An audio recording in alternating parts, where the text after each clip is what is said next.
Prečo má stará zásuvka 2 vodiče a nová 3? Vítajte v kanáli Elektroškola. Prečo má niektorá stará zásuvka iba 2 vodiče, zatiaľ čo v novšej elektroinštalácii nájdeme 3? Prečo sa niekde používa vodič PEN a inde samotný neutrálny vodič N a ochranný vodič PE? A čo vlastne znamenajú označenia TNC, TNS a TNCS, ktoré elektrikári používajú úplne bežne, ale laikovi často nič nepovedia? Tieto názvy nie sú iba teória z učebnice. Rozdiel medzi nimi priamo súvisí s tým, ako je riešená ochrana pred úrazom elektrickým prúdom, čo sa deje pri poruche a prečo môže byť prerušený vodič PEN mimoriadne nebezpečný. V tomto videu si to vysvetlíme jednoducho, bez zbytočných vzorcov a bez návodu na prerábanie rozvádzača. Začnime od 4 označení, ktoré musíme rozlíšiť. Fázový vodič označujeme písmenom L. Ten privádza energiu k spotrebiču. Neutrálny vodič N je pracovný vodič. Pri normálnej prevádzke sa cez neho vracia prúd zo spotrebiča späť k zdroju.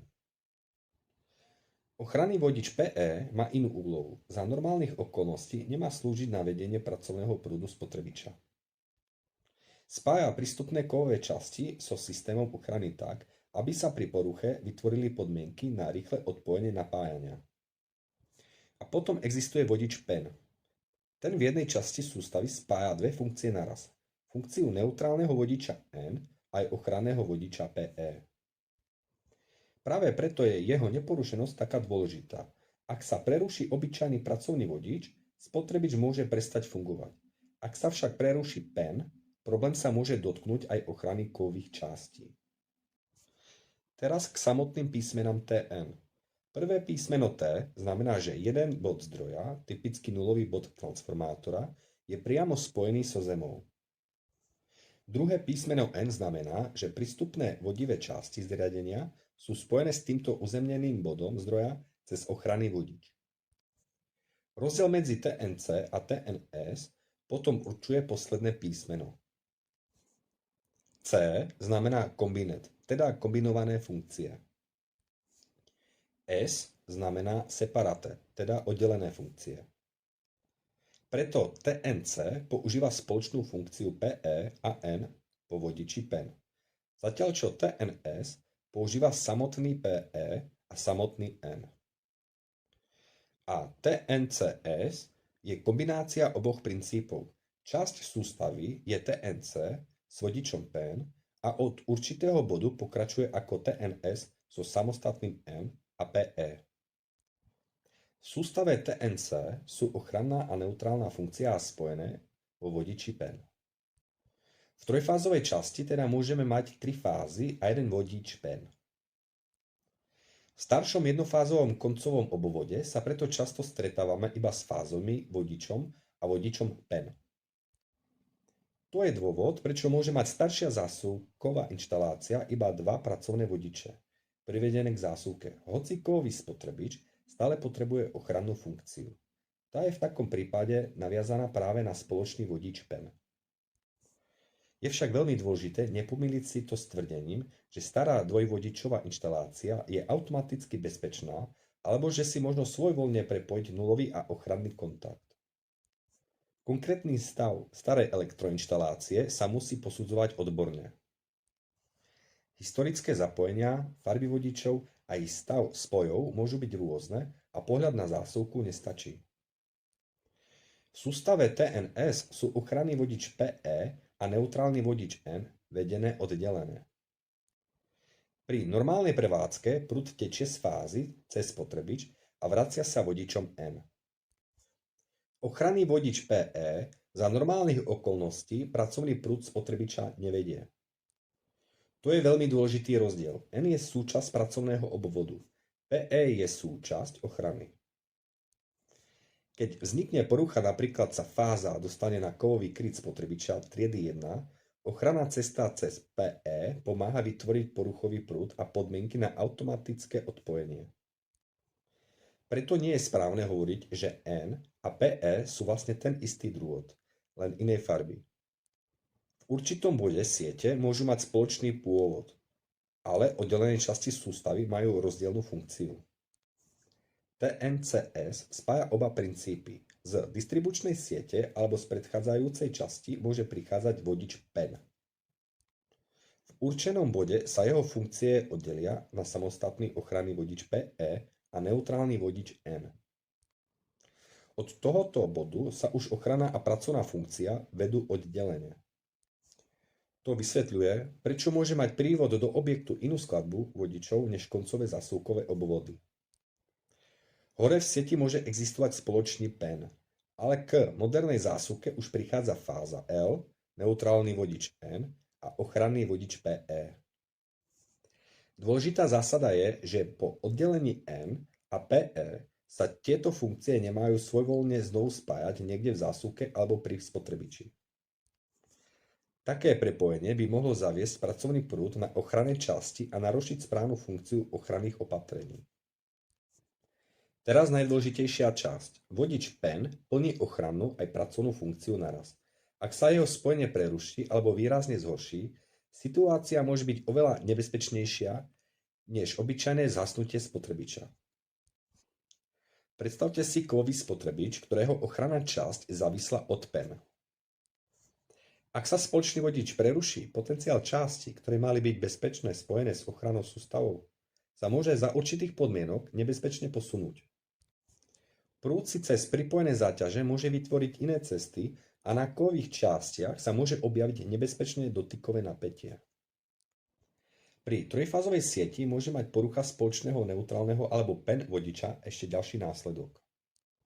Ak sú na jednotlivých fázach pripojené nerovné jednofázové záťaže, nulový bod môže začať tzv. Plávať a napätia na spotrebičoch sa prerozdelia.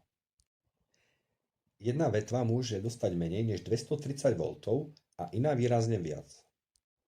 Tomuto javu sme sa už venovali vo videu o prerušenom nulovom vodiči. Práve preto je pri vodiči PEN kontinuita ochranného spojenia kritická.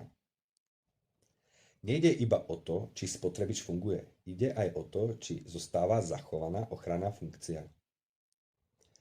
Prúdový chránič sleduje rozdiel medzi prúdom, ktorý do obvodu odchádza, pracovnými vodičmi, a prúdom, ktorý sa nimi vracia. Ak časť prúdu utečie inou cestou, môže tento rozdiel zaznamenať a obvod odpojiť. V čistej TNC časti je však ochranná a neutrálna funkcia spojená v jednom vodiči PEN. Preto sa bežná doplnková ochrana prúdovým chráničom neuplatňuje tak ako v časti so samostatným N a PE. V TNCS sa chránič používa až v tej časti, kde sú N a PE oddelené. Neutrálny vodič patrí medzi pracovné vodiče sledované chráničom, zatiaľ čo ochranný vodič PE sa vedie mimo pracovnej prúdovej cesty. Toto je ďalší dôvod, prečo svojvoľné spájanie N a PE za chráničom spôsobuje problémy. Časť pracovného prúdu by sa mohla vracať neželanou cestou a chránič môže vypínať alebo môže byť ochranná koncepcia narušená. Veľmi častý omyl znie: keď sú N a PE niekde v sieti spojené, môžem ich predsa spojiť kdekoľvek. Nie. Rozhoduje miesto a funkcia v celej sústave. Neutrálny vodič N môže pri normálnej prevádzke viesť pracovný prúd. To znamená, že na ňom môžu vznikať úbytky napätia. Ochranný vodič PE má naopak zostať ochrannou cestou a za normálnej prevádzky nemá prenášať pracovný prúd spotrebiča. Ak by sme ich svojvoľne spojili v nesprávnom mieste, pracovný prúd sa môže rozdeliť aj do ochranných vodičov, kovových konštrukcií alebo pospájania. Preto sa pri elektroinštalácii nerozhoduje podľa toho, že dva vodiče v multimetre ukáže ako elektricky spojené. Dôležitá je topológia celej siete a presne určená ochranná funkcia každého vodiča. Keď teda vidíte starú zásuvku s dvojvodičovým prívodom a novú zásuvku s trojvodičovým prívodom, nejde iba o to, že niekto časom pridal jeden drôt navyše. Zmenil sa spôsob oddelenia pracovnej a ochrannej funkcie. V staršej TNC časti môžu jednu spoločnú úlohu plniť PEN. V modernej oddelenej časti máme samostatný N a PE. V TNCS sa oba prístupy stretávajú. PEN prichádza do určitého bodu a ďalej pokračuje oddelené vodiče. To však neznamená, že každá stará budova je TNC, alebo že každá nová inštalácia je automaticky TNS. V praxi existujú rôzne sústavy, rekonštrukcie a prechody medzi nimi. Správne určenie sústavy sa robí podľa dokumentácie, merania a skutočného zapojenia, nie podľa veku domu alebo farby jednej žily. Ak si máte z videa zapamätať jednoduchú pomôcku, tak túto. TNC znamená spoločný vodič PEN. TNS znamená samostatný N a samostatný PE. TNCS znamená, že určitá časť používa PEN a neskôr sa jeho funkcie oddelia na N a PE. N je pracovný vodič, PE je ochranný vodič.